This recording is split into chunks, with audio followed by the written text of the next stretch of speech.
Business can often seem glamorous from the outside. The achievements, the recognition, the growth, sometimes the fame. But beneath the surface, there's another story, a different reality. The risk, the stress, the uncertainty, the pressure. Some people call it blood, sweat, and tears.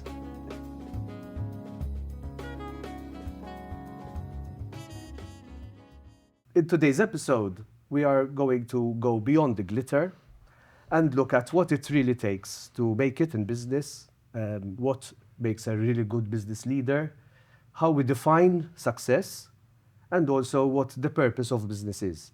With me, I have Marisa Xuereb. Marisa is an economist and business leader, over 25 years of experience in the manufacturing, right? Manufacturing industry, manufacturing sector, and major contributor to the Malta Chamber of Commerce, serving as president between 2021 and 2023. And there's more, but I think we can go right into it. I'm Patrick, your host, and today we're in good company with Marisa Xuereb. Thank you, Mar, for accepting. I think you're on so many podcasts.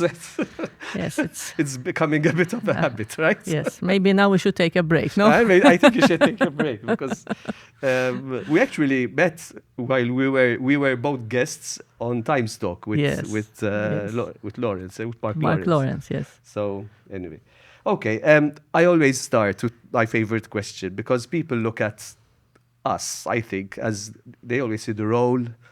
And there's a human behind the role. Of course. So, like, who is Marisa apart from economist, business leader, Malta Chamber, president, all that? Yes, I'm a mother of two teenagers. At the moment, they are both 18 years old. Oh my God, okay. They're less than a year apart. So I think that's a very big and important part of my life. And I'm also someone who likes the arts a lot. Very few people know I studied music for many years. I did my diplomas in orchestration and orchestral arrangements. I had no idea. And still to this day, my idea of pure joy is actually listening to an orchestral work live. Oh wow! Okay. It's something that I look for. Before the filming, we were talking about real live music and AI generated. So I make it a point. I consume a lot of classical music, theater, live, opera house. Even when I'm abroad, I always make it a point to go to these places because I feel it cleanses my mind somehow, as an exercise. It was a sort of training that gave me a very real idea of what it means to have a lot of different parts come together to produce a greater whole. And that is something that when you're listening to orchestral music, I mean, you can hear every single instrument playing its part. And in many cases, certain instruments would have very simple, you would single them out. Yes, I mean when that was what you studied, that's what you trained in. That's what your ear does, Exactly. So I wouldn't say it's relaxing for me. It's a different kind of experience, but it engages me to a very high level. Wow. And I find it very, very, very relaxing. Probably what's interesting is that I don't know if you know, but music is picked up by the emotional center in the brain. It bypasses the prefrontal cortex where we reason, we problem solve. It goes straight. Yes, but when you train for the Probably sort of thing, it doesn't do you that. develop the prefrontal as well. Because you'll be analyzing because you're constantly analyzing and Yes. The tasks used to be you're given a few bars of music written for piano, and then you have to open it up for a full orchestra. So you have to stop thinking and to listen in your mind. So you compose? I don't. I mean, I did this when I was much younger. I was still a student at university when I did this diploma. It was something that I did for fun, and I never actually used it professionally. But it's still very much there, I still... and it's a good thing that I didn't use it professionally because you need to have, those things that you do just for fun. Nowadays, I have less time for these things, I would say, but I'm trying. Recently, like 3 months ago, I started once a week going for a 2-hour watercolor class. Ah, okay. I never painted in my life. And those who are familiar with art will probably tell you, man, you're crazy to start with watercolor because it's a bit of a pedantic medium. You know? Really? Okay. Yes, because you're dealing with water all the time. You know, it dries up too much, too little. Okay, Depends on the maybe I temperature, the can humidity. You know, it's highly all over the variable place. medium. Yes, you don't have that much control. But that's exactly why I chose to go that way, because I'm used to being a lot in control, and this is a medium where I'm not in control. And where nobody is expecting great things from me. Okay, how interesting. So I can just the pressure, the uncertainty, yes. like over there you can just... Yes. So I go once a week, do the 2 hours. I don't have the time to practice in between, so I don't have any expectations that I'm going to become some sort of artist. But it's actually that, you know, it's almost like therapy for me.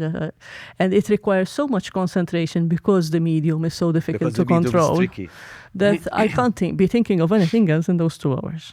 Which again is the healthiest part of relaxation. Yes, and there are very few things that have that impact on me, that they absorb completely my mental capacity, and I just don't think of anything else. Normally, I'm always thinking of something else, you know. So it's true.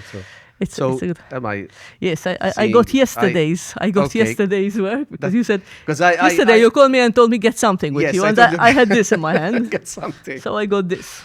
This is what we did in yesterday's class. Oh, wow, all right. Wait so, a minute, okay.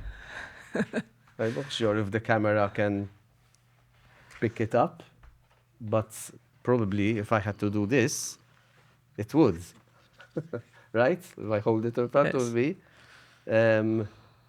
Marisa Xuereb, the part that you don't know that about. you don't know.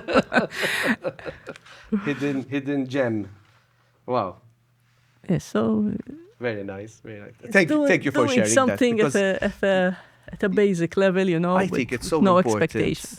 I think it's so important, even in our podcast, that the listeners and the viewers see the human side of our guests, because they're so used to seeing people like yourself, you know, always on the professional platform.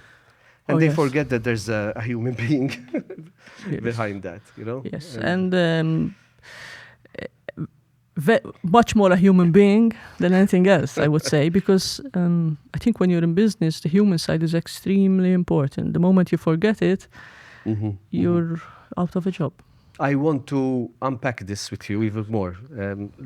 Probably we'll get to it a bit later on, but let's link this to the world we live in today, the pressure, the stress, literally everywhere I go. So, as you know, me and my company, Potential, we do a lot of this kind of training and leadership development and coaching. And everywhere we go, we hear the same thing. Burnt out, stressed, overpressured, overloaded, long hours. Does it have to be? I know you're an expert on productivity, but does it have to be like that? No, it doesn't. Does it have to? No, it doesn't. And a good part of it is self-management. Really, we keep blaming our bosses and the companies we work for and the market. We do blame. You know, but a good part of it is how you manage yourself. Irrespective of what level you're operating at and how much responsibility you have, you need to carve out time for yourself. I think it's very, very important. And when you learn how to do it, you perform better in the professional part as well. You know, because someone who is constantly tired is not able to make good decisions. You know, it clouds your judgment a lot. When you're tired, you tend to be more irritable. You tend to, you know, get angry easily, and of course you're faced with situations that are provoking. So being tired makes you more vulnerable to lose control and make mistakes that can possibly impact. And the higher up you are, the more your mistakes, the more serious consequences there are to your mistakes. I mean, the slightest extra word when you're in a certain position has a lot of And impact. not, So not only it's a that, big responsibility. we work in aviation and health as well. And something that I learned was that 75% of incidents and tragic incidents are because of human Human error, error. human judgment, not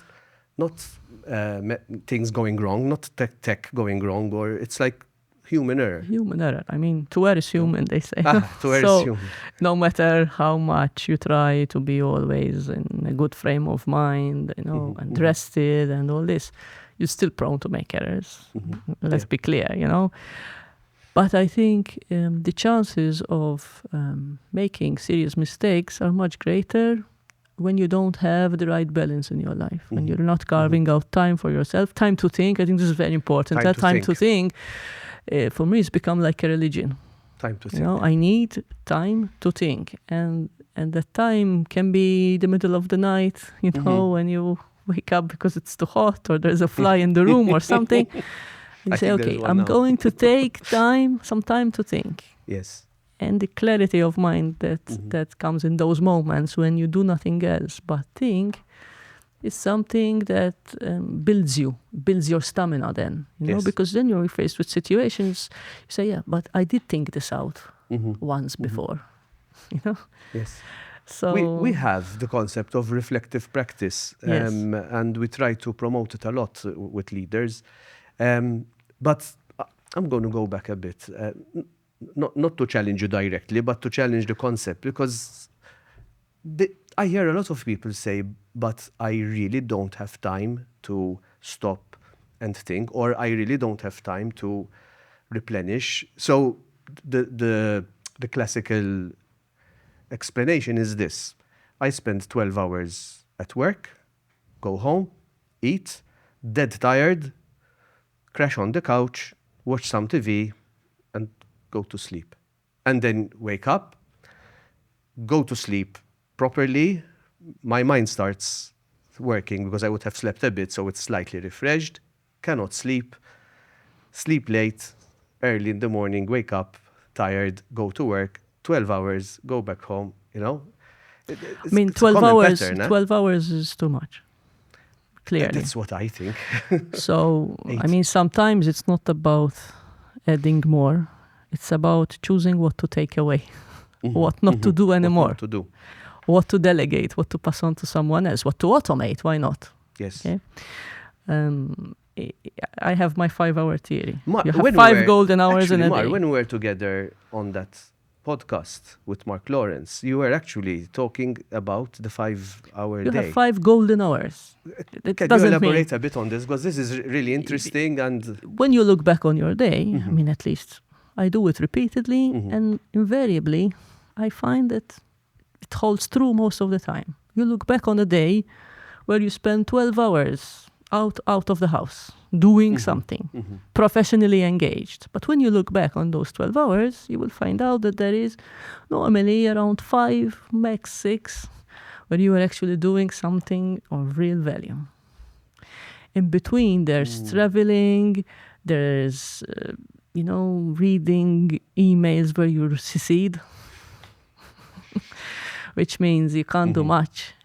True. They're just being sent to you, so that whoever is sending the email has himself covered. as covering emails, Okay. I call them. This is not quality work, This is not work that really, occupies your faculties. Normally, it's 5 hours. And to be honest, if you had to be presented with a 10-hour day of high quality work, I personally don't have the stamina for it. 10 hours at that pace. Level of focus. I can't. I mean, I can manage concentration. 5, 6, not more. So the reason why we spend normally 8 hours plus at the office is that there's a lot of secondary stuff going on. Clutter, duplication of effort, petty negotiations over little things, getting involved in micromanagement rather than giving people the space to do what they have to do. Meetings sometimes that go on I mean, forever. this is another thing. I don't Meetings. like meetings that run longer than 30 minutes. Wow. I think that should be the target. But if you want to go into a meeting and have it done with and over in 30 minutes, people have to come in prepared.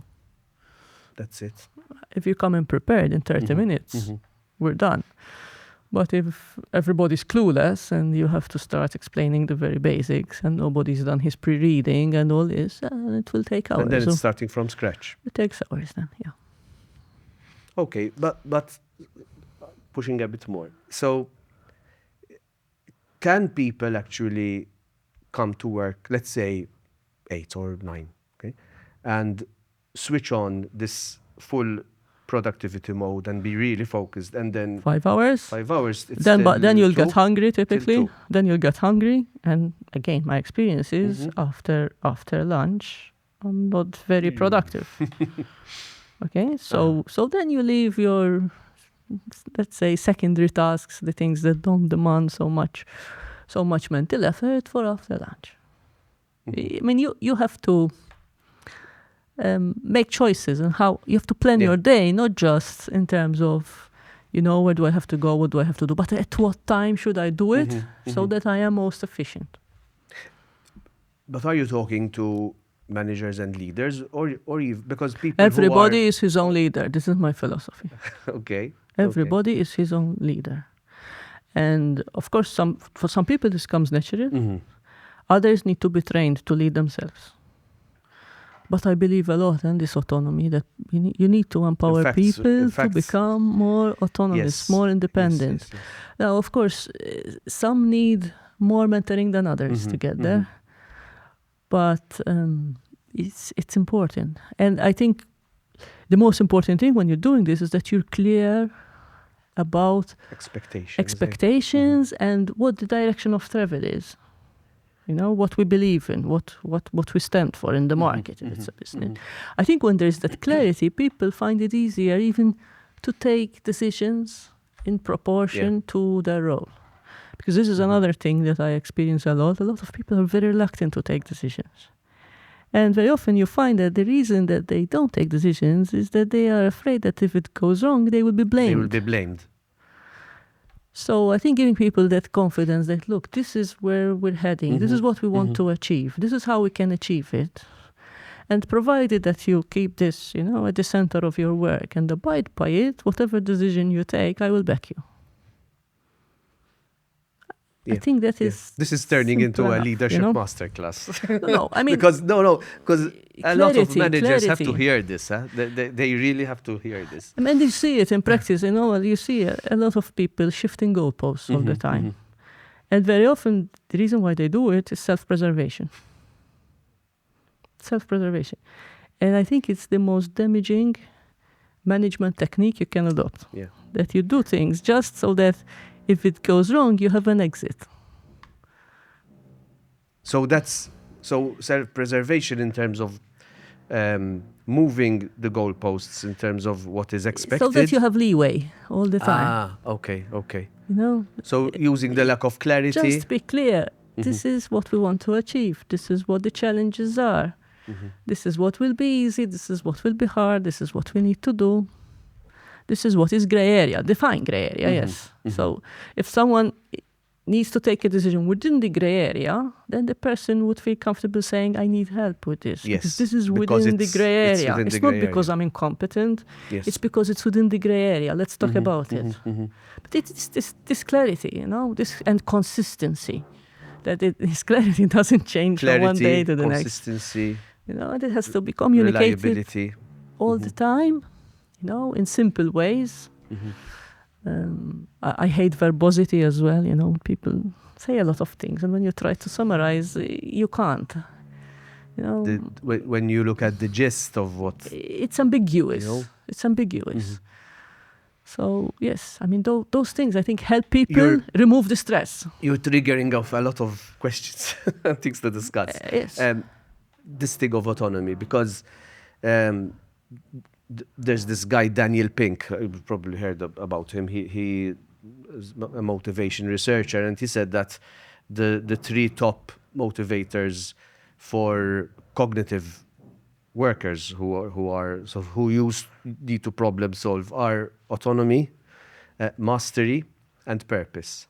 So we're going to jump into that, but this autonomy thing is a double-edged sword because sometimes people feel abandoned when they're left to their own devices, unless there's the clarity.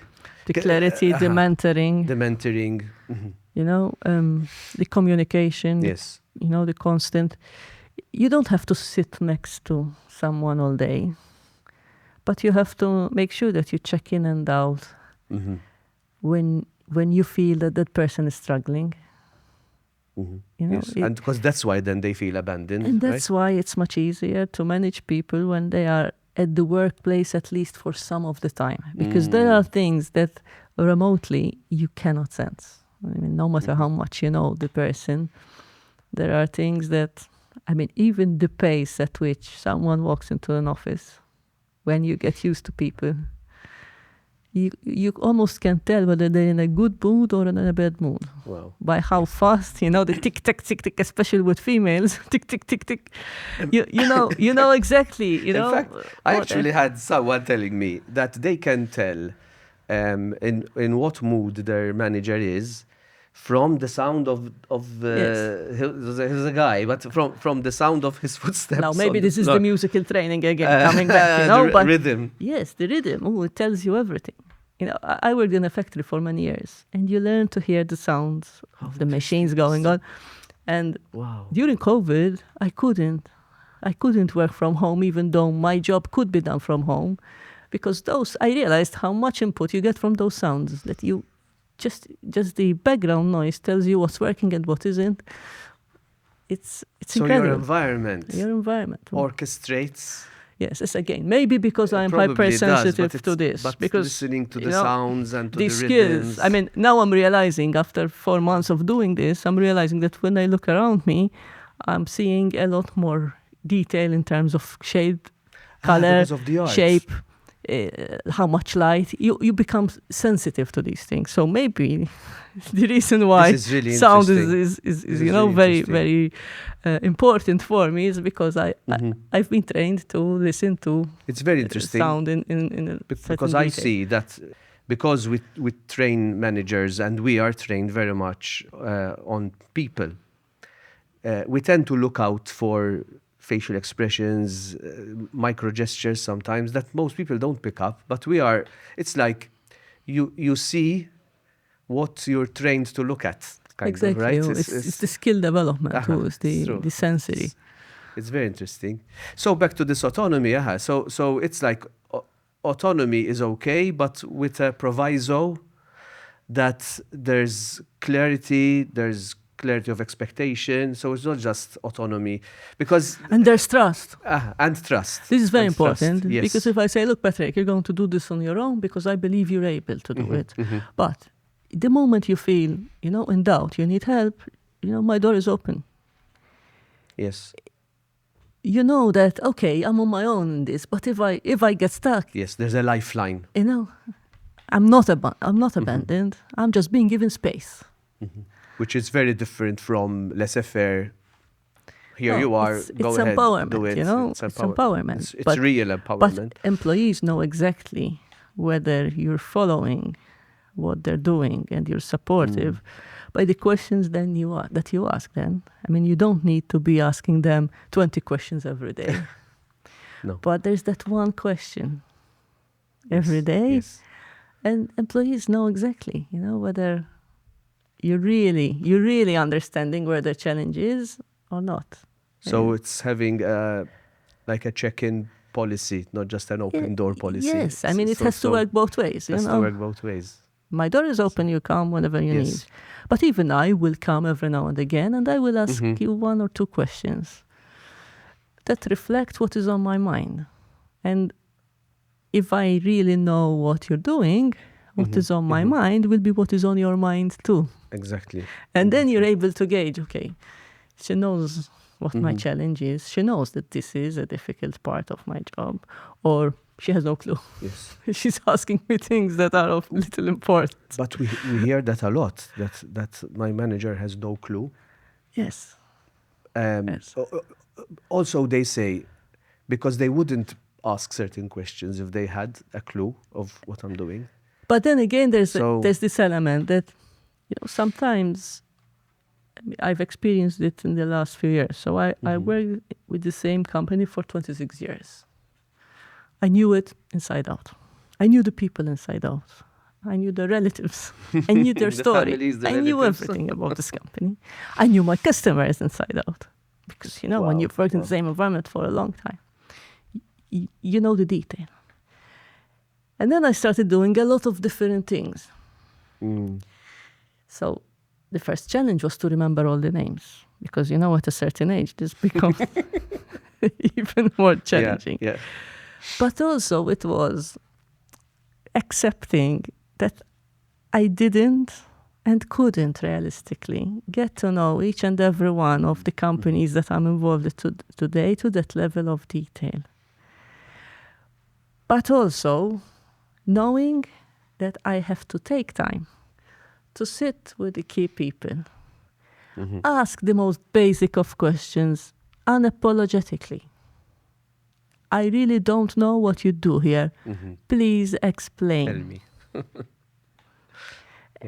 And ask, simple questions without feeling that, you're going to give the impression that you're really clueless. People appreciate those kind of questions because it gives them the opportunity to show you what they know. Yes. And when you're listening to the detail, which you need until you get the bigger picture. Until you get the bigger picture and First you listen to all the detail. Yes. That's important. Then you build the bigger picture, and then you stop focusing on the detail. Then you can see the bigger picture. But you've gone through that process of learning the detail. At the point when you are familiarizing yourself with the situation, no detail that is important for an employee is unimportant to you. Exactly. And then from that point onwards, you have the bigger picture. Yeah. But if at any point you need to dive in, you have the background of the detail of the beginning. And you know where to jump. So induction is very important, not just for the people joining companies in junior levels, but also for people coming in at a director level, for example. This induction is extremely, extremely important. You cannot be taking decisions of a certain significance in a company when you haven't had a proper induction. And that's very often overlooked. Yes, or done as a because it's assumed that because you come in with a lot of experience and that you know it all. No, you don't. You don't know the company, the peculiarities of that company, the people dynamics. I mean, a lot of stress situations arise out of pure people dynamics, clash of personalities, different expectations, people not that positive towards each other, a lot of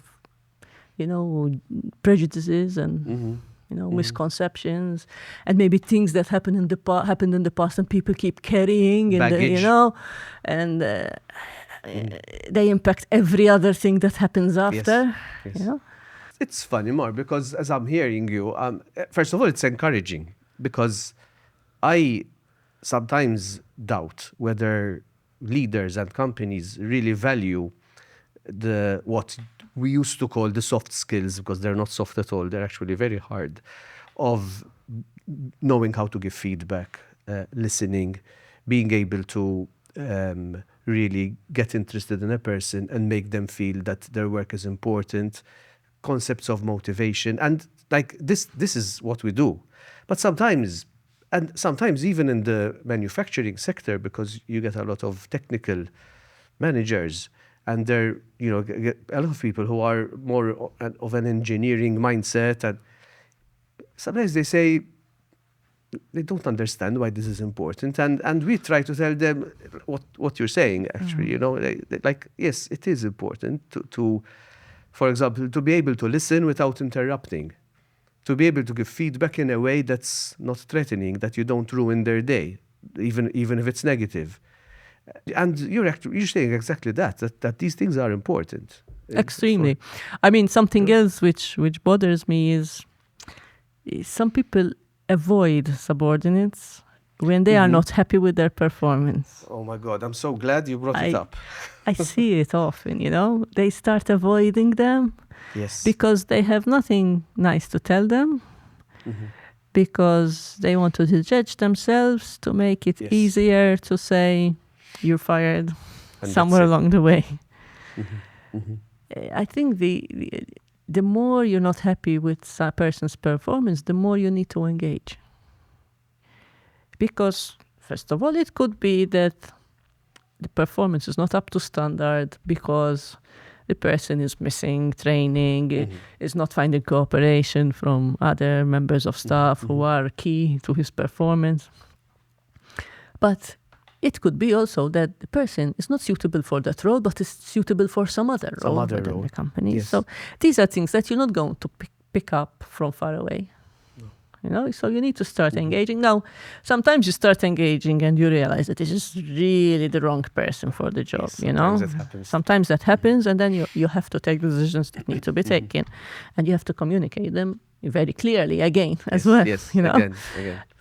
But there are situations where what looks like a hopeless case can actually, be rehashed in a way that a person can perform. There was a concept of coaching the uncoachable, which means that nobody is really uncoachable if you manage to find their strengths and to find what makes them tick and to look at what motivates them, what interests them, Yes. But you have to be interested in the person. And I have to say, with younger generations, they make it much easier for you to say, I think you should find another job. Because they don't try to fight. True. In many cases, I feel that the way our labor market is performing, people are going in for jobs for which they are not prepared.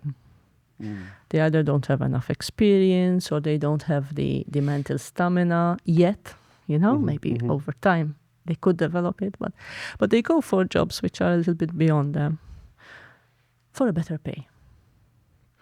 And then when they find themselves in the job and when they realize what the demands of the job actually are, because if it's a job that is beyond you, the likelihood is that when you go in for it, you don't realize just how much it is beyond you. Okay. Yes. Then you go into it and you start realizing, and they get overwhelmed.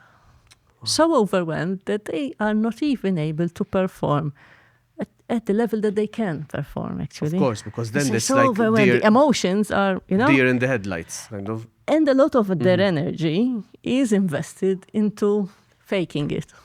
Oh, wow, okay. And it typically takes you a while to realize that they're not the right person for the job because they are so invested in faking it. I see. But by the time you realize, the situation is unsalvageable. And okay, out of hand. It's like, And then obviously the solution has to be exit. The solution is exit and a very hard entrance for whoever comes in instead, because you find huge gaps then. Okay, so yes, this is a very big challenge. And People the problem is if they keep repeating this cycle. Yeah. But then what happens, I think, is that they get caught up in this, and they're actually hoping that at some point you realize, and you say maybe you should move on. But they need you to tell it to them. And the moment you tell it, there's absolutely no resistance. It's like okay, finally, she realized I'm off. Now this is a completely different scenario to what we were used to. Because in the past, you didn't take a job for granted. Of course. You weren't sure that you walk out of this job and then in a month's time you're working somewhere else. This was quite unlikely. Unheard of. Okay? So people hung on to their job and fought for it. And also, it was quite uncommon that people were employed for things that were beyond them. Because we used to go through a lot of trouble to recruit someone. Yes. Multiple interviews, psychometric testing, the works. Okay? Now it's like we have 10 vacancies, 5 people applied. So that's you're already... 2 of them are just non-starters. We try the other 3. Maybe one of them is a success. That's roughly the maths, Completely different, huh? Completely. So it's very different. It's a very different world. No? I'm laughing because for someone to work with us, they go through a bit of a grilling. So first they have to have an interview with someone from my team. If they do well, they have to present a training session in front of the whole team. If they do well, we give them a psychometric test. And if they do well, they have an interview with me. And that's when the final decision is taken. Now, we are a small team, so we are only 8 people. But we have seen that with such a small group, if you have one bad hire, misfit, it's going to ruin the whole dynamic.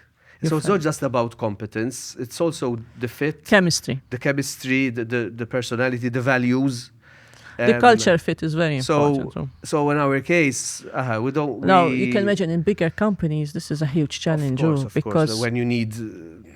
you have hundreds. How are you going to culture fit hundreds? And the recruitment is taking place at different levels. And you can't have one person or one team doing all the screening and all the interviews. The numbers are too big. It's overwhelming. So it's a very big challenge. Yeah. Mar, I want to bring in a topic for us to talk about. And if I don't, I won't feel happy after the podcast, because I feel I had an opportunity to discuss with Marisa and I missed it. I'll go to quotes. Something that you said in a TED Talk recently, when you said, I'm going to try to remember it because you said, it's fine, you can read when it. Passion meets reason, purpose can be sustained. Yes. Taiba, I got it right. Taiba. I didn't read it because I lost it. That's why I didn't read it. Can we talk a little bit about purpose first, and how, and then how is it easy to have a sense of purpose when you're working for someone else? I think it's equally difficult whether you're working for someone else or you're running your own business. Because purpose requires a constant commitment. Yes. Now, whether you're managing someone else's business, as I did for most of my working life. Yes, I got to know during your TED Talk. Yes. I was never running my own business. It was always other people's for businesses. 18 years. 26. Now, but I think at one point... no, since you were 18. Since you were 18. Yes. Wow. So that's a lot. It's a lot. But I always did it as though it were my own. But how do you do that? How do you... Because you either do it completely or you don't do it at all. I mean, there's no... with these things, there's no half measures. It's a mindset. You're either going to do it completely or just don't do it at all, because it will be more painful, more difficult to sustain purpose if you constantly remind yourself, hey, take it easy, this is not your business. You can't carry on like this. So this is what you're doing. This is what you're spending your time and your energy in. And out of respect for yourself, wow. out of respect for yourself, you do it as though it were your own. And then you can maintain the purpose, yes. But passion meets reason. You have to think. The reason, you have to find the reason why you're doing something. Out of respect for yourself is a very good reason. No, I find, for me, it's a very good reason. Out of respect for myself. Okay? Now, the passion comes from putting not just your mind into something, but, your emotions, your heart, like showing up completely. Showing up completely. And in every context, from dealing with a customer, to dealing with an employee, to dealing with the media at the time when I was at the Chamber of Commerce, for example. So you have to be there, present, completely. Like it's your own. Okay. But I'm going to ask you something else now. And this is a bit cheeky because I'm going to take the opportunity to get some free advice. So I founded Potential in 2015. It came out of a failed business partnership where I had to walk out because the values were just not compatible. And I said, I am going to do my own thing. My decision was that this is going to be a value-based service. Also a business, but a value-based service. And what I want from Potential is to be a force for good in everything that we do, to empower people, to bring out their potential. That's why Psi Potential, right? Through the services that we offer. Is it fair to expect, it's a bit of a rhetorical question because I don't have a problem, but is it fair to expect the same level of purpose from my team that when they wake up in the morning and go to work, they say, I am going out there to be a force for good and have a positive impact, a direct positive impact on people's lives?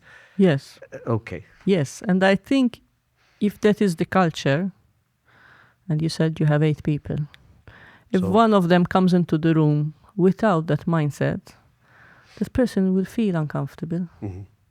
Because the conversations, the way you react to situations, the decisions you make will not fit with their value set. Mm-hmm. Mm-hmm. Now, I wouldn't even go down the road of which value set is better. Okay, because that's judgmental then. It's judgmental. True. You know, there are organizations that are heavily profit-led. Mm-hmm. Fine, as long as that is clear. Yes. From the onset.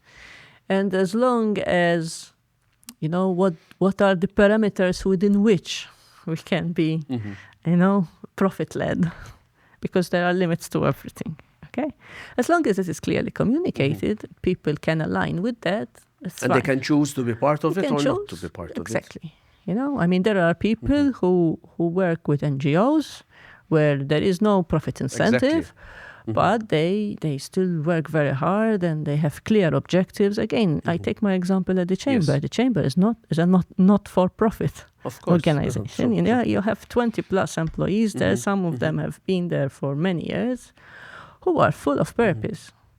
But there is an alignment that has to go into this, you know. So if your mindset is about how much, you know, profit we're going to make over every service that we provide, then maybe this is not the right place for you. But what is clear is that with whatever organization, there has to be this sense that it has to be financially sustainable. I'm glad you came to that because you mentioned in that talk, I keep referring to it because you said that not many people heard it and it was, but I found it very inspiring. To be honest, I heard it twice and I found it really inspiring. And you said that it's nearly a responsibility, of course, to be profitable. If you're running an organization, whether it's a profit or not for profit, that organization needs to be able to survive long term. There's no way you can survive long term if you don't cover your costs. If you're always making losses. It just, you know, you can't survive. And you have a duty of care towards that organization to make sure that you are covering your costs. Now, even if profit is not the main, you know, objective, value or the main objective, as is the exactly. case in social enterprise or Yes. NGOs and so on. But you still need to cover your costs. It's even more so in the case of a business, because in the case of a business, you have investors. Now, whether it's the owner, private investor, or it's a stock-listed company, you have a duty there too. You have a duty that people who have invested in that venture get their return. And we shouldn't look at profit as like a dirty word. You know, this was the message. You have actually of my taken talk. it out. The word Yeah. out of, I was going to tell you, is profit a dirty word? Of course not. You know, it's compensation for investing your money into a venture. You get a return. And if you are managing a venture, then you have the duty. Yes. And one of the messages in that TED Talk was actually this, you know, that we tend to be driven a lot by growth. Yes. And we try to grow the top line as much as possible. But sometimes we don't have the resources. We spread ourselves very thinly, and we end up growing the top line and shrinking the bottom line. So we have a lot of revenue, a lot of sales, but the profit that is left is very, very small. And that to me is very irresponsible management, you know, because it's the bottom line that matters in a business. It's not the top line. I say top line is vanity, bottom line is sanity. Top line is Vanity, okay. Bottom line is sanity. Wow. Because you can't have a very small bottom line forever and just, you know, open up companies and new lines and more locations. Of course, you grow the top line. And from the outside, it seems like usually they say, wow, they're really expanding. What a large footprint. Oh, what a large footprint. They're growing. Because that's how we measure growth, no?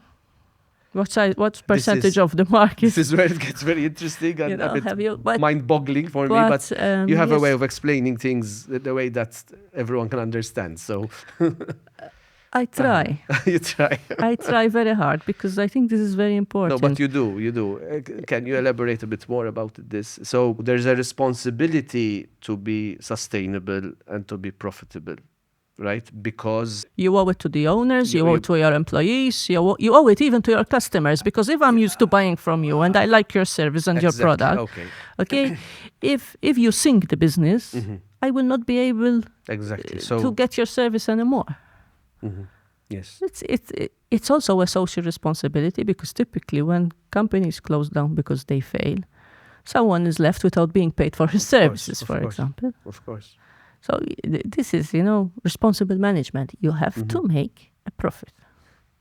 But this is amazing because it's the first time that someone has framed it in a way that linked profit to duty of care or profit to a responsibility towards society itself. And not just because I've been challenging the mentality that the purpose of business is just for a few people to become richer and richer and richer. But the mentality out there is that's in fact, they say, like, why should I work hard just to make the shareholders richer?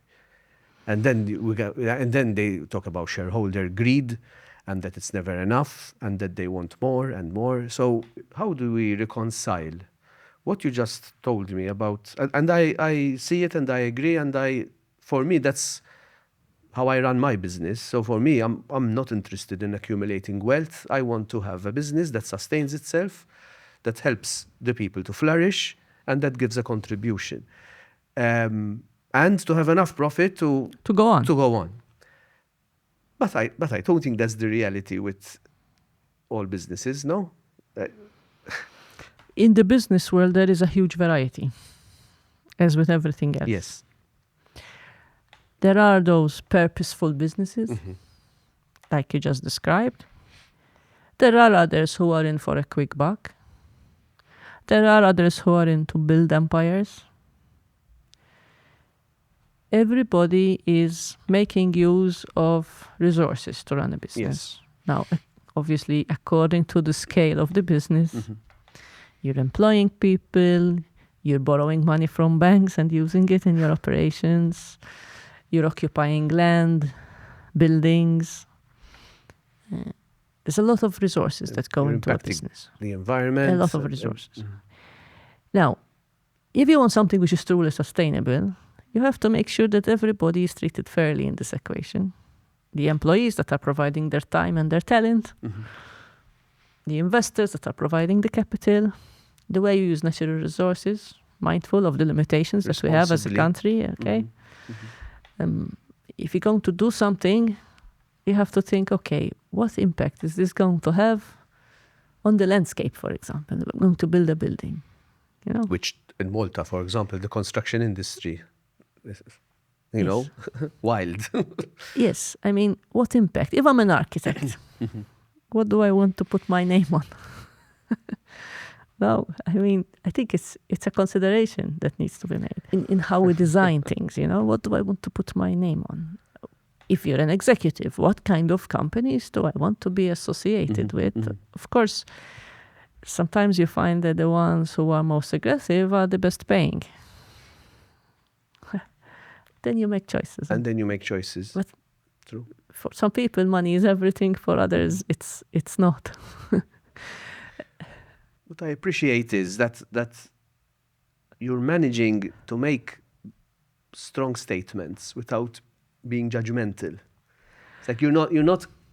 We are free to choose. We are all free to choose. You're not condemning people who do it for the money. No, it's not. I'm not hearing that. What I'm hearing is we can choose. We can choose. And I strongly believe that those who don't do things just for the money are deeply happier. I strongly believe it.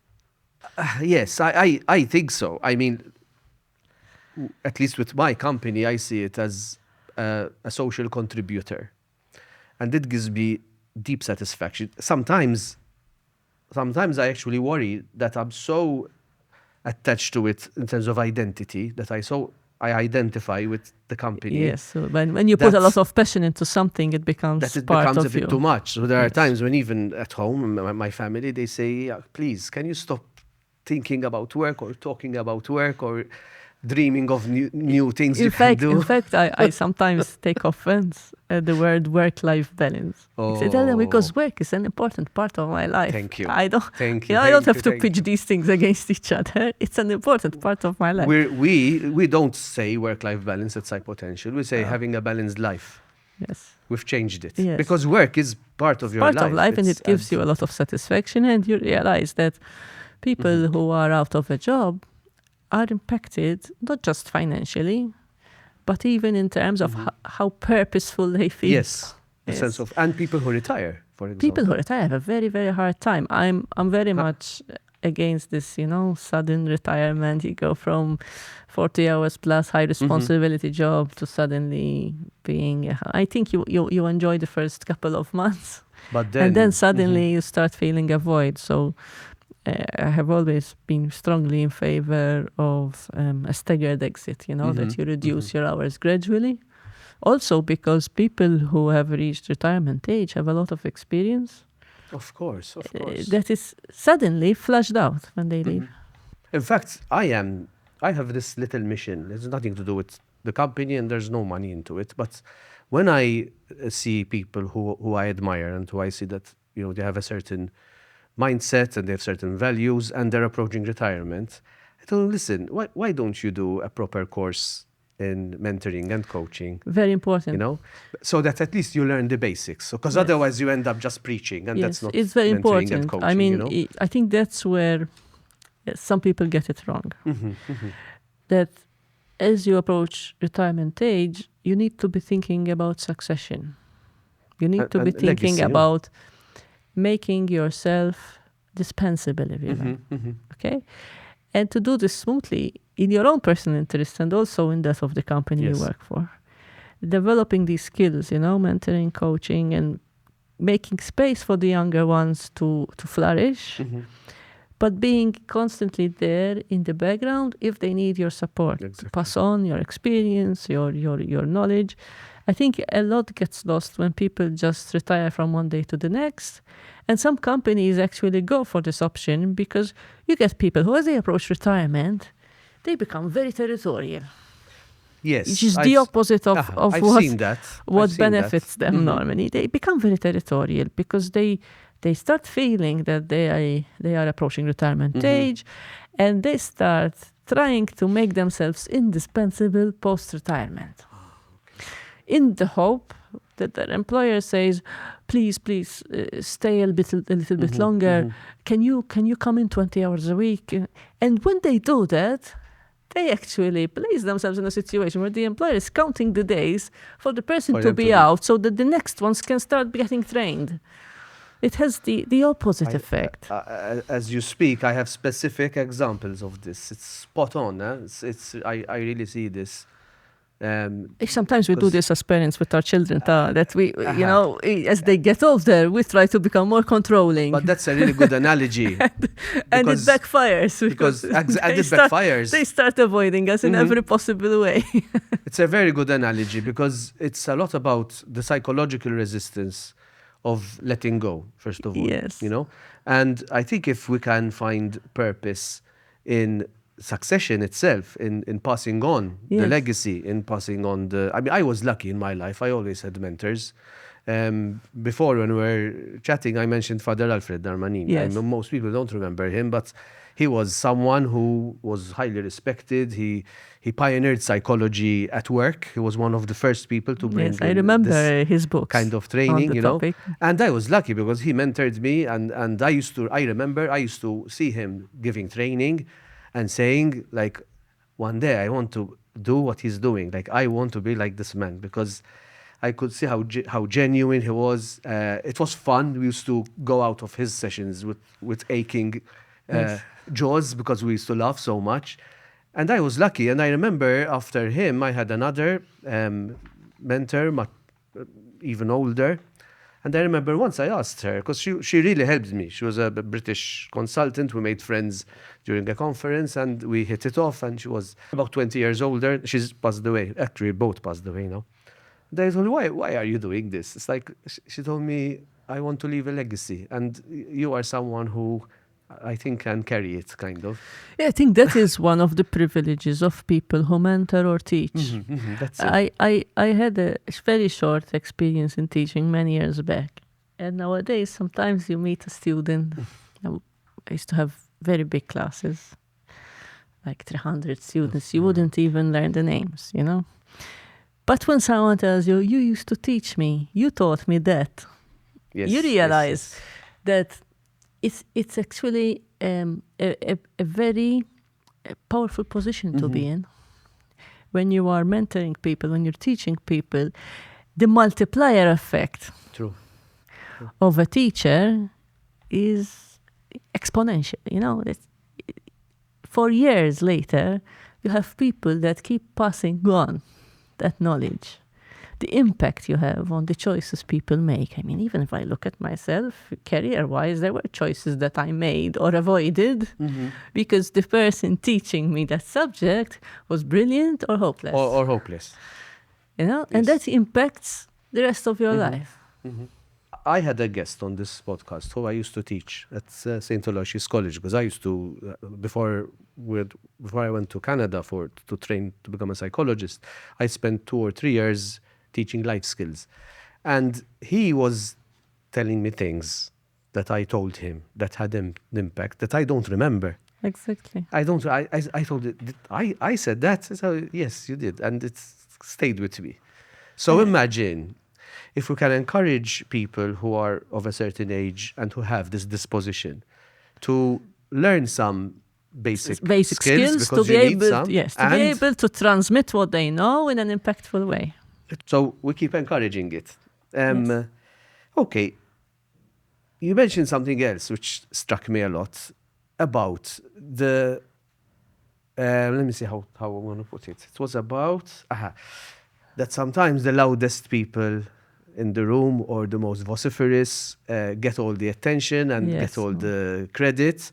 But you made a really important point. You said you don't have to become a celebrity. You don't have to be in the limelight to feel successful and to feel that you're giving a real impact. And you referred to the quiet contributors. Yes, because we're always, I mean, I was saying this in the context of cult personalities and, you know, young people who nowadays, especially because of the high exposure to social media, where cult personalities are glorified even more, you know. So these people are following influencers and people who made it big. I mean, Elon Musk. But there's thousands of brilliant people behind whatever he's doing. We don't know who they are. Don't know who they are. But they are the ones, you know, who are developing the science or what is happening in those fields where he is active. But because this is the man we see, then this is, you know, the cult the personality. only name we mentioned, to be fair. But I think there's too much of this. We need to become more aware that behind the people, I mean, we see it even in politics locally, for example. I mean, we're just fresh from an election. There are those people that we're seeing all the time and the reels on screens. But behind these people, there's a whole engine of people we don't know, you know? And then even when they get elected and they're in government, there's the whole civil service. We don't know the people in the civil service. So these are the people who keep it running. These are the people who have the expertise. We don't know those people, but we owe a lot to them. You know? So I think the message was, and it struck me because there have been, if I had to be honest, there have been times when I felt that unless I am very much in the limelight, I'm not going to succeed. I actually was a bit of a victim of that. Because the culture is like that. So, I mean, open LinkedIn. Thank and you. everybody Okay, was so Showcasing. honored to Showcasing. participate in this, Yes, that, and yes, the yes, other. yes. I mean, I've made it a policy for myself. I never share what I do publicly. I don't share it. Wow. Some producers almost get offended and Yes, when because- you take part in something and they send you photos and links to share, and you tell them, I don't share these things on my profiles. Why not? Because I believe that if something is good enough, it will reach a lot of people and others will decide whether it's good enough to be shared or not. Okay? This is very unusual, It's Marisa. Honestly, but I think this you is know, just unusual. This is all these unusual. messages, all these posts that you see. I was did so this, honored to do this and to participate in this and privileged in that and the other. I mean, seriously, Overwhelmed we by are an disappointed. economy that is struggling to keep even basic functions running. Yet everybody is conferencing and paneling left, right, and center and posting all sorts of things just to be seen. It's like if you're seen, then you're doing something, and if you're not, then you're not worth anything. So probably people hearing me tell me, okay, I'll see you at the next podcast. But honestly, I try to avoid these things actually. But When you said yes, I was really happy because I was nearly feeling then, because I know you don't like to showcase, and I said. Then there are some people who like, as in your case, I know you're really doing this for a good reason, and you're putting your heart into it and all this, and I say, come on, say yes. Thank you. Okay, but in fact, I try to avoid a lot of these things, and I never share. I mean, you can go into my profiles. I've never shared any of these outings, whether it was a podcast or a panel. I don't share them. And I think it's also a self-restraint, which I find is important. I don't want to get into that trap of constantly sharing what I've done and where I've been and what I've said. And no, that is something that happens as a byproduct. There are media channels that when you say something which is meaningful, some people will feel they need to share it. They should share it. And let them. I'm not going to stop anyone who shares it, but I'm not going to be the one, to be sharing. No. Yeah. It's a bit of a it's a bit of a trap in a way. These podcasts are making me reflect and challenging even my own thinking, which is I guess when listeners and viewers listen to us, hopefully they do the same because they start thinking. And because I sometimes ask myself, in our case, for example, right, we have a business to run and we need to be top of mind and we need to have visibility out there for people to know about us and engage us. And I want companies to engage us who mean business, not only from a profit point of view, but who really care about developing their people. But if we don't showcase what we do, it's different. It's different. Okay. It's different. Okay. There you're showcasing a commercial enterprise. It's part of your marketing. But here I'm talking about private persons. It's more, more ego nearly. Even if I'm participating in something that is in the public domain, as is a podcast, I mean, there's nothing more public nowadays than a podcast because it's out there and it's there forever. And I'm very conscious of that too. So it's in the public domain. But my profiles are my personal profiles. And I don't want to clutter them with all this. Wow. Okay? I see my profiles as those places where I say something which I cannot say anywhere else. So sometimes you read something in the papers related to the environment, for example, and I comment about it. And to be fair, I realized that when I comment about certain things, it's usually picked up. Because you have influence. So I do it selectively. I don't comment on everything. I comment only on those things that I feel are really important. Okay? But I am not a brand. I am a person. If I were a brand, it's a different story. If I earned a living through these podcasts, it would be a different story. Then I would have to do the marketing because, I have to put food on the table. But I do this out of personal conviction. So I choose who to say yes to. It's Okay. because yes, I mean I think there's a lot of value in whoever's going to listen to you speaking, as they did in other podcasts that you were part of.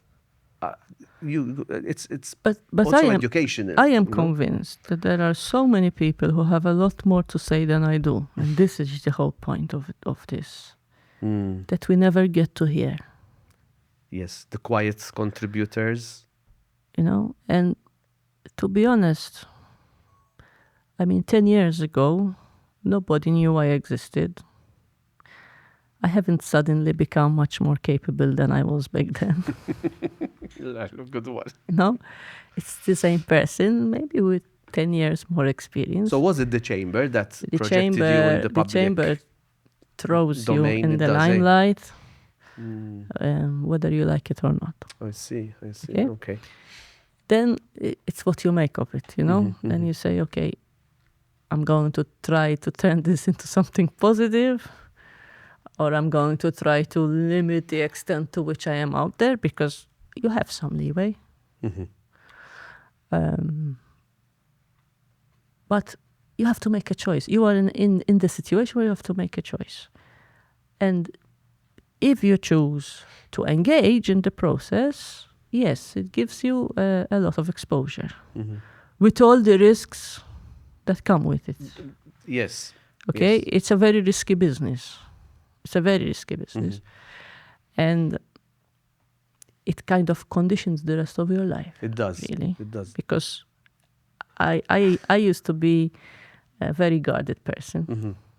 I enjoyed my privacy. And now you're recognized everywhere you I've go. lost it You've lost it. pretty much permanently. That's true. And there's not much you can do about it. Yes. Then you just have to learn to live with it in a sense, that it's there and that you're going to be in places where people feel that they know you, even though you have no idea who they are. They will pick up a conversation. They will be very sure of whether you're going to agree or disagree with them. And yes, it's sometimes invasive, Yes, especially it if can you be are invasive. the sort of person like me who likes privacy. You're not like a And huge maybe this is social- why I'm not posting all the Could time be. what I'm It could doing. be. It's Could my be. way of retaining an illusion of privacy. Good one.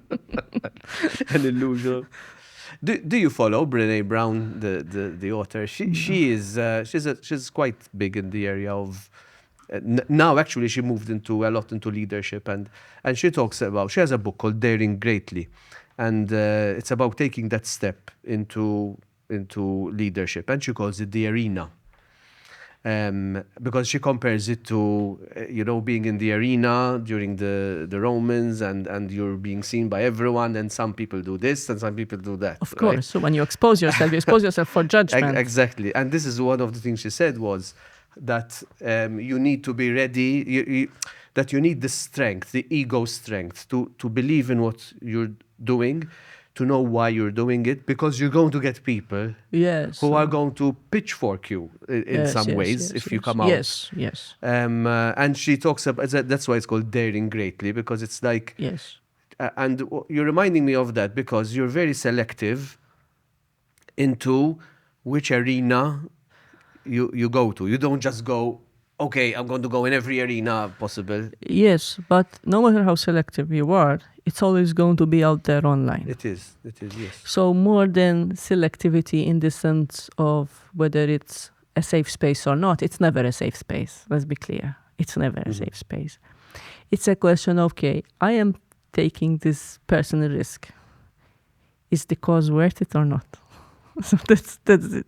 So in this case, I thought, okay, I can Yes. expose myself to this extent for Patrick's sake. You know, I appreciate that It could very have been much. someone else. So I say, hi. You know, No, I don't owe anything to this guy. I say no. Honestly, it's an honor that you No, have but accepted. I'm not telling you this to No, feel no, honest, no, but no, but it's true. you know, it is. because it is. let's face it, people are also a little bit lazy in these things. Mhm. So when I stopped being president of the chamber, a lot of media people still had my mobile number, of course, because Of course, because of it was you know, we had a number of part of the tool. exchanges, part of the job. Yes, yes. So every time either something important comes out or there is no news. Okay, let's call Marisa. Okay, they call you to ask your opinion about this, that, and the other. Luckily, and it wasn't just a matter of luck, it was also here a personal choice. I spent 3 weeks a month in the first couple of years after my 2 years of presidency at the chamber overseas Okay. in Germany. So and it was a decision that I made consciously. Gain some distance. To gain some distance, to be, one, a little bit forgotten to the extent possible. But also to be able to say, oh, sorry, I will be away on that day. I'll be away. Yeah. And I could say I will be away most of the time because I was away most of And the it's time. a genuine reason. Because It's a you were genuine really away. reason, you know, and people don't feel that you're snubbing them because now, you know. But at the same time, it gave me that breathing space, Yes. you know, because it was very easy. Who are we going to call? Chappelle Marisa. Call Marisa.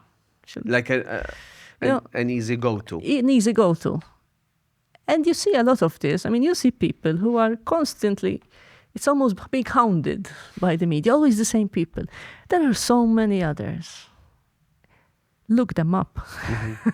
Bring them out. Because they have so much more to say than I can possibly say at this point. I've said all I had to say, probably. But you need to have partly also the humility and the kind of the mental generosity to open this up to other people, because it can easily feed your ego. Look how many people want me. Look how many people want to listen to me. Let me do this. You're not driven by that. It doesn't drive you. Because for me it's an effort, and it will always remain an effort. People don't believe me when I say this. I know they don't believe me Because it doesn't show.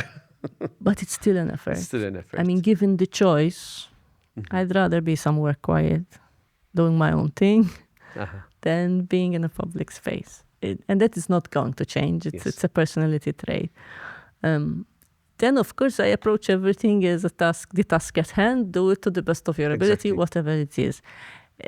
This is one of those tasks where if I try to do it to the best of my ability, I can manage. I mean, there are tasks that I wouldn't be able to manage even if I try to the best of my ability, you know. That's it.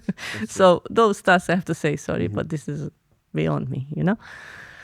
So I think what this leads to is how important it is for each and every one of us to have our definition of success.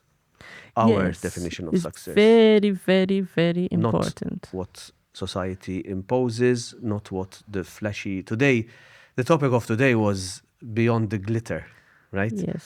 And we have that common phrase, all that glitters is not gold. Yes. And I think if we come up with this message is, let's truly find our definition of success, what makes me fulfilled, what gives me purpose, because purpose is sustainable, and it also, purpose is linked to resilience, actually. Yes. Because when you have a reason to do something, even when you face adversity and when it gets tough, there's reason to keep going.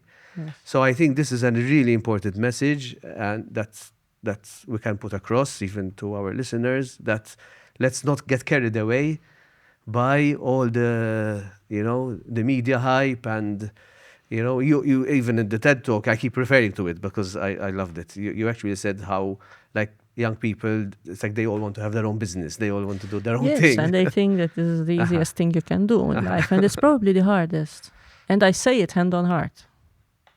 It's probably one of the hardest things you can do in life. Yet, it's not a bad thing that so many people aspire to have their own business, let's be clear. But I think that aspiration has to come from the right place and for the right reasons. Yes. And my worry is that it comes from a false impression of what it means to have your own business. It means, in the minds of many people, it's freedom. Yes, exactly. You laugh because you know what it means. Okay? Anything but. But a lot of people think that people who are self-employed are free to manage their days and their weeks and their months as they please. They tell me you're your own boss. You're your own boss. You decide what time you start in the morning. Well, you do have some leeway. Yes, but okay? to some extent. But you still have to somehow squeeze in X amount of hours in a day, and there's no one else to fall back on. What you don't do, no one else will do for you. So, and you can't say, okay, I'm going on holiday for a month. Forget me, set up my email with an automated response. When you have your own business, these things don't exist. It's very hard. It's okay, very hard. So people need to appreciate this. I remember, if I go back, like I've been self-employed for 28 years. So after I returned from Canada, I was never employed with someone. It was always self-employment. So I had a service where for many years I was on my own. Then I was part of a partnership. Then I moved out, created Side Potential. But I was always self-employed. But the reason why I never wanted to be self-employed. It was never a dream that I wanted to be self-employed. But when I returned from Canada, I came back with a dream of what I wanted to do. And I couldn't find it anywhere. So I couldn't find somewhere where you could do a bit of training. You have to create your own space then. So I said, if no one's going, if there isn't availability, I'm going to create it myself. Yes. And I started slowly, I remember celebrating the day when I was taxable, for example. So I made enough money to be taxable, I went, I'm taxable, But it takes years. And then you have the slumps, and then you have the recessions, and then you have the elections, and then, and then you have COVID, It's a constant challenge. So it's a constant challenge. It's good for people who romanticize having their own business. I'm not saying that we should discourage them because it's good. No. But it's good that people are aware what they're going in for. Because I don't think it is for everyone, and I don't think everyone is best served by choosing to be self-employed. Exactly. You need to kind of make a bit of an assessment of. I personally find myself to be not a good candidate for self-employment. Wow. Because probably I would do a lot of things on a voluntary basis. It's true. So you'll end up. I'm not good at issuing bills for myself. For the company I work for, yes. So I so chase there you them. go. But this is why I told you you're a rare species. No, I think there are. But some people tell you the opposite. But there are a lot of people You think so? who are like me. I met a lot of people with similar mindset in NGOs. People who are able to go knocking on people's doors, to ask for donations, to ask for support for an organization, for a cause they believe in, but who would never ever dream of doing something like that for themselves. So there are a lot of people. I remember when I used to volunteer with Caritas, I used to literally go knocking on doors, and fundraising and asking for money. With no effort. But if you have to do it for yourself... Forget it. You got me to reflect as well about certain things, and I was really struck by the way you framed the idea of looking at sustainable profit as a duty of care for your employees, for yourself, but even for society, and even for the strength and the economy itself. So it's like as a responsibility. I really appreciate it, and I really want the listeners to appreciate the role of the quiet contributors and their role, so backstage is as important as the actors who get all the, Definitely. And I know some people say, but they get all the money. But it's not all about money. It's also about contribution. And to be fair, in organizations that are more sophisticated, it's the people who are making the real difference who get who are the best paid. Yes. Yes. So it's no longer about how much noise you're making. It's about how much impact you're having. And Wow. impact is not necessarily noise. Mm-hmm. Sophisticated is the key word. Sophisticated. I'm always, hoping Hoping. that the companies we work in become more sophisticated. Our society becomes more sophisticated. The economy becomes more sophisticated. Because then those qualitative choices will be made by default. But it takes a level of sophistication, which is a mix of education plus exposure, plus ambition. Plus ambition, plus passion, and purpose. You see beyond the basics of how much money am I getting for this in the here and now. There's a long-term perspective to it. Amazing. Thank you. Thank you. I'm going to close it here. Today I'm going to close it in a slightly different way because I'm going to pick up the last thing that you said. It's not about how much noise you make, but the impact that you're having. And I really want to give this message. So let's try to move away from the pressure to be superficial and loud and flashy and glittery and really make a difference where it matters, and to come in touch with who we are, getting to know ourselves, clarifying our values, and really knowing where we can have an impact, because that, first of all, has an impact on other people, but also fulfills us more. So I think it's a win-win situation. Yes. First of all, I thank Marisa for joining us and for choosing to accept our invitation. So thank you very much. Nisja, the producers, the quiet contributors who are monitoring and making sure that everything is going well and creating this podcast. Subscribe to our YouTube channel if you can, because we do need to spread the word. Yes. We're also on Spotify and we're also on Apple Podcasts as usual. And in the meantime, keep good company and we look forward to seeing you for the next episode. Thank you.